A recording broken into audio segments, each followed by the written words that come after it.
Shalom Bapak, Ibu, dan saudara-saudari yang terkasih di dalam Yesus Kristus. Segala pujian hanya bagi namanya. Pada kesempatan pagi hari ini kita akan bersama-sama merenungkan kebenaran firman Tuhan. Sebelum kita merenungkan bersama-sama, terlebih dahulu mari kita bersatu di dalam doa. Kudus, kuduslah Engkau, Allah yang bertata di tempat maha tinggi. Kami bersyukur dan berterima kasih betapa mulianya, betapa Engkau baiknya di dalam kehidupan kami.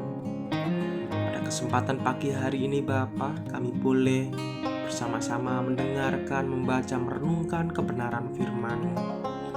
Biarlah Tuhan yang beracara di dalam kehidupan kami. Kami menyerahkan waktu ini hanya di dalam nama-Mu. Haleluya. Amin. Bapak, Ibu, saudara dan saudari yang terkasih, renungan kita di pagi hari ini bertema kemenangan hanya di dalam Yesus, yang terambil di dalam kitab Wahyu pasal 5 ayat 1-10. Lembaga Alkitab Indonesia memberi judul Kitab yang Dimeterai dan Anak Domba. Maka aku melihat di tangan kanan Dia yang duduk di atas tahta itu sebuah gulungan kitab yang ditulis sebelah dalam dan sebelah luar dan dimeterai dengan 7 meterai. Dan aku melihat seorang malaikat yang gagah yang berseru dengan suara nyaring, katanya, "Siapakah yang layak membuka gulungan kitab itu dan membuka meterai-meterainya?" Tetapi tidak ada seorang pun yang di sorga atau yang di bumi atau yang di bawah bumi yang dapat membuka gulungan kitab itu atau yang dapat melihat sebelah dalamnya. Maka menangislah aku dengan amat sedihnya, karena tidak ada seorang pun yang dianggap layak untuk membuka gulungan kitab itu ataupun melihat sebelah dalamnya. Lalu berkatalah seorang dari tua-tua itu kepadaku, "Jangan engkau menangis, sesungguhnya singa dari suku Yehuda, yaitu tunas Daud, telah menang sehingga ia dapat membuka gulungan kitab itu dan membuka ketujuh meterainya." Maka aku melihat di tengah-tengah tahta dan keempat makhluk itu, dan di tengah-tengah tua-tua itu berdiri seekor anak domba seperti telah disembelih, bertanduk 7 dan bermata 7. Itulah ketujuh roh Allah dan diutus ke seluruh bumi. Lalu datanglah anak domba itu dan menerima gulungan kitab itu dari tangan Dia yang duduk di atas tahta itu. Ketika ia mengambil gulungan kitab itu, tersungkurlah ke tempat makhluk dan ke-24 tua-tua itu. Di hadapan anak domba itu masing-masing memegang satu kecapi dan satu cawan emas, penuh dengan kemenyan. Itulah doa orang-orang kudus.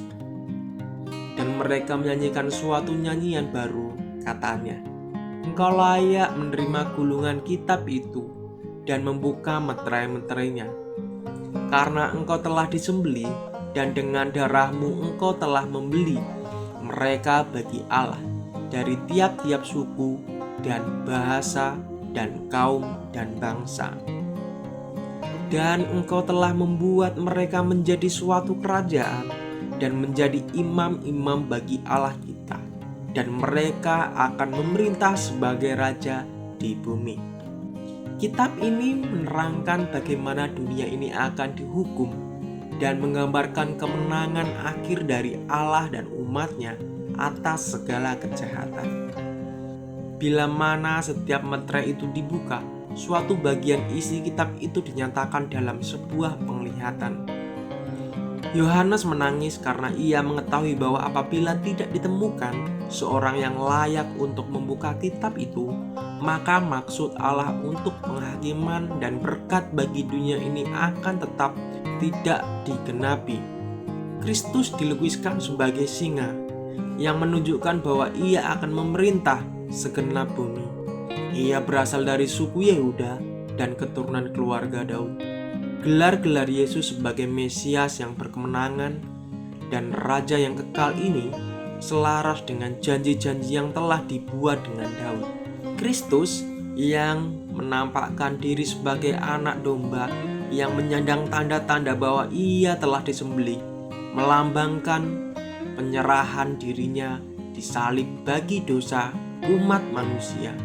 Ini menunjukkan bahwa kelayakan, kuasa, wewenang, dan kemenangan Kristus itu datang dari kematiannya sebagai korban anak domba. Merupakan simbol yang paling menonjol dalam kitab Wahyu.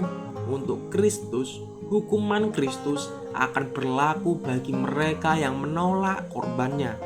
Sebagai anak domba Allah, ketujuh tanduk itu melambangkan kuasa dan kekuatan seorang penguasa tentang ketujuh roh. Hal ini menunjukkan kepada syafaat orang kudus bagi kedatangan kerajaan itu. Ketika mereka akan ikut memerintah di bumi, doa mereka ialah, datanglah kerajaanmu, jadilah kehendakmu di bumi seperti di surga. Kalau saat ini kita bersukacita dalam keselamatan Allah, jangan melupakan pengorbanannya. Walaupun keselamatan itu cuma-cuma, Allah membayarnya dengan mahal. Melalui kematian Kristus, marilah kita tersungkur di hadapannya, bersyukur atas karyanya bagi kita, dan menaikkan segala pujian, hormat, dan kemuliaan hanya bagi namanya. Amin. Mari kita bersatu di dalam doa. Terima kasih Bapa untuk karyamu bagi kami semua. Terima kasih untuk karyamu bagi penebusan kami semua. Biarlah Engkau yang layak kami sembah, kami puji, dan kami hormati sebagai Tuhan dan Juru Selamat kami. Kami bersyukur dan berterima kasih punya Allah seperti Engkau. Biarlah dalam aktivitas kami di pagi hari, di sepanjang kehidupan kami Bapa, biarlah hanya untuk memuliakan nama-Mu, menjadi berkat bagi semua orang yang mengenal Engkau sebagai Juru Selamat yang hidup. Ini doa seruan kami, di dalam nama-Mu kami berseru dan berdoa. Haleluya, amin. Shalom, selamat pagi, selamat beraktivitas. Tuhan Yesus memberkati kita semua.